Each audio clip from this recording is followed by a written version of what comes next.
Ġnien Spencer li jinsab bil-Swit Triq Diċemblu 13 u li huwa l-uniku post miftuħ fl-inħawi tal-Marsa u l-Ħamrun se jiġi riġenerat għal spazju isbaħ li jilqa' fih lill-familji Maltin u Għawċin b'investimenti li laħħaq €1.5 miljun.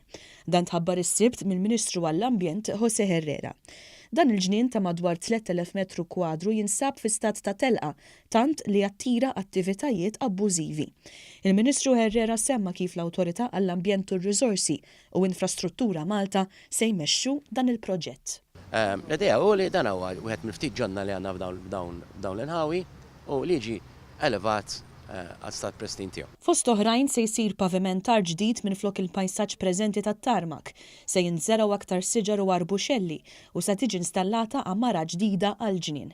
Il-Ministru Herrera semma wkoll li se jkunu installati sound barriers biex inaqsu l-ħsejjes tat-traffiku.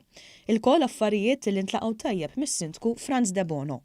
Dan huwa proġett ieħor li jkun qed jagħti pulmun il-lokal tagħna u anki n-nies tal-viċinanza, għax disgrazzjatament l-lokal tagħna u l-qas tal-Ħamrun m'għandux dak il-ġnien li bil-familja jgħidu sma' nieħdu pjaċir immorru fih. Il-Ministru Herrera temm jgħid ukoll li qed isiru proġetti oħra simili biex jitħaddru iż-żoni urbani madwar Malta. L-urban irid isir iktar aħdar. Għal wisq snin ma konniex nagħtu kasu dan l-aspett tal-urbanization tal-pajjiż, però llum il-Gvern huwa committed illi jkollna dawn l-open spaces u miżmumin b'livell tajjeb.